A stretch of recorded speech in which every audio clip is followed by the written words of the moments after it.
Welcome back to another Explainer. I'm absolutely thrilled you're hanging out with us today because we are talking about empires, specifically media empires. For decades, owning a TV channel was like the ultimate flex, right? It was this exclusive VIP club reserved strictly for the ultra-rich, the moguls, the legacy billionaires. But here's the core premise we're unpacking today. That velvet rope, it is completely gone, vanished.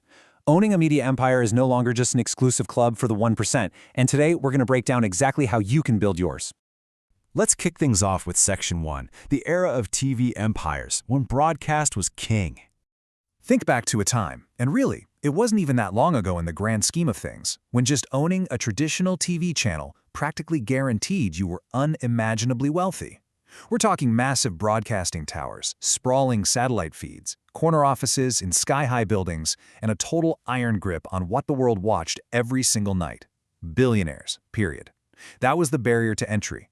If you wanted to broadcast a show, or even just an idea to the masses, you had to go through them. Traditional media was literally 100% gatekept by massive, faceless corporations and a handful of billionaires who completely controlled the airwaves. They own the expensive cameras, they own the towers, and most importantly, they own the distribution networks. But now, That's the massive shift we're living through right now. Today, the whole game has been completely flipped on its head. Anyone equipped with just a smartphone, that little glass rectangle sitting in your pocket right now, can build their very own media empire. You literally have the exact same global reach today as a massive telecom corporation did 30 years ago. It's actually wild when you stop and think about it. So let's dive into this. How exactly did the media empire evolve from them to you? How did we go from needing billion-dollar broadcasting towers to just needing a simple ring light and a phone? Well, to really understand the modern creator economy and this massive transfer of power, we've got to follow the money and look at the historical timeline. Moving to Section 2, how traditional TV made billions, or, as we like to call it, the old playbook. Now, to truly grasp the genius of today's digital landscape, we first have to look back at the highly lucrative, highly protected playbook of traditional TV networks. I mean, they didn't just stumble into all that wealth. They built a very specific, multi-layered machine designed for printing money. And what's really interesting here is how beautifully diversified this old playbook was. There were 5 exclusive revenue streams they used to monopolize wealth. First up, advertising revenue. Think of those ridiculously expensive primetime commercial breaks. Second, cable and satellite subscription fees. They got a cut every single month just because their channel was bundled into your cable package. Third, massive corporate sponsorships. Fourth, selling broadcasting rights for live events. And fifth, licensing their content to other networks or international markets. It was this incredibly powerful, closed loop of continuous cash flow.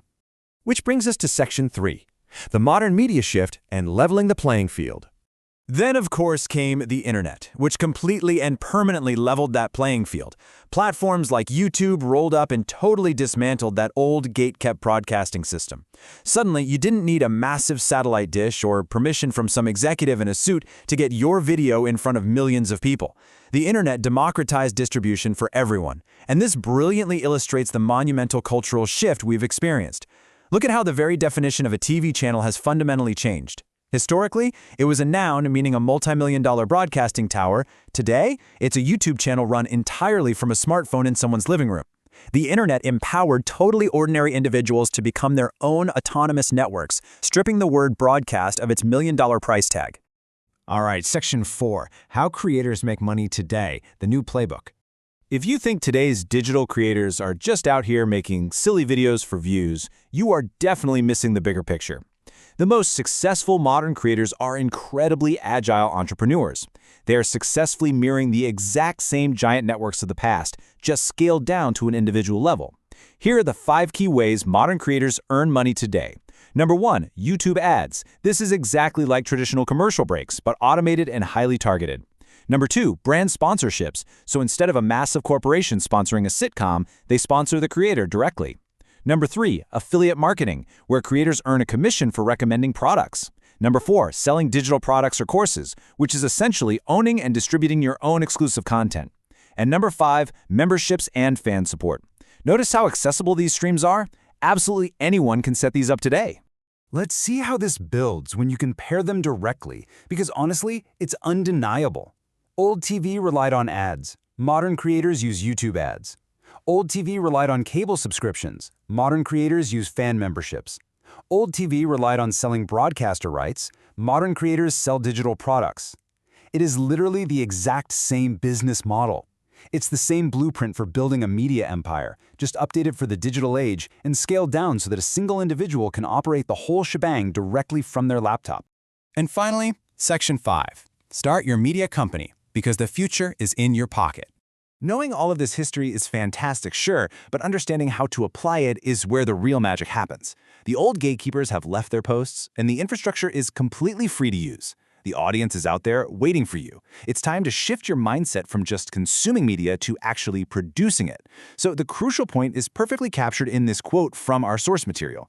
The difference between old TV and today's creators isn't the technology, it's who gets the opportunity. I really want you to let that sink in for a second. The historical barrier to entry has completely vanished. It's no longer about whether you can afford the broadcast tower. You already possess the tools. The opportunity is universally available to you right now. So I want to leave you with this final provocative thought.